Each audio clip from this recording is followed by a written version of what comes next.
Nobody tells you this about the hardest part of the comeback. It's not the work.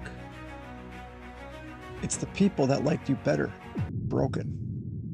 If you're just landing here, I lost my mother when I was a kid.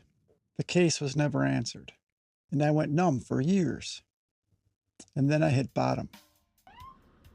Don't worry about me. I'll be all right. I'm telling you a story from the past. Yes, it's a sad story, but at the same time, it's a great story. Everybody in this story did the best they could with what they knew at the time. If you have the courage to share your story, you'll find out that we're not that different. This is about what you do with that story. At the bottom, you find out who's really there. Walking through this pouring rain, and sometimes life can be a I'll be honest with you. It was fewer people than I had hoped. Some folks who said they'd always have my back got quiet. I don't blame them. Most people don't know what to do when they're around somebody who's falling apart. They look away. It's easier. And it used to break my heart. Caused great anger within me. But now I understand it. And that understanding set me free. Hike the mountains up in Denali, and I didn't know if I was ever gonna find.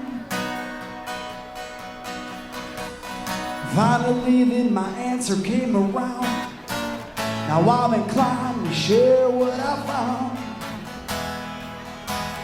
Freedom comes from your mind. If you want freedom,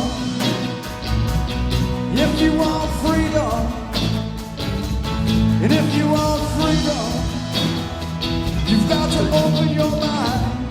Then something strange happened. I started to climb. Slowly, quietly.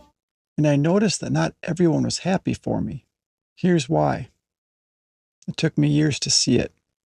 A comeback is a mirror. When somebody claws their way back, everyone watching has to ask themselves a very hard question.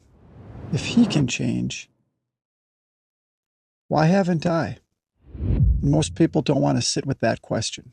So it's easier to hope you stay down. It's not evil. It's human.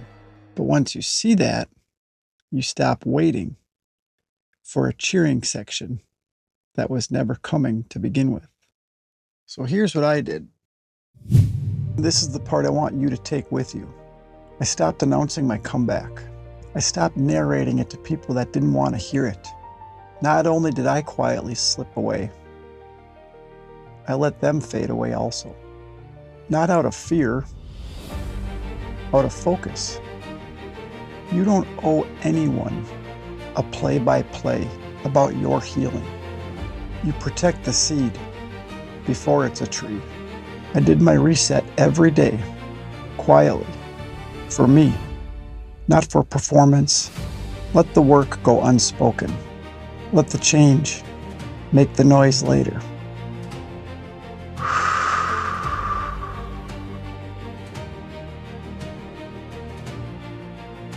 I built the real comeback in silence. Episode 5 is the day the silence finally broke. If you're rebuilding quietly right now, good. Keep it that way. Protect the seed. Every day. Especially when no one else is watching. Stealth. Stay focused. There's something bigger in store for you.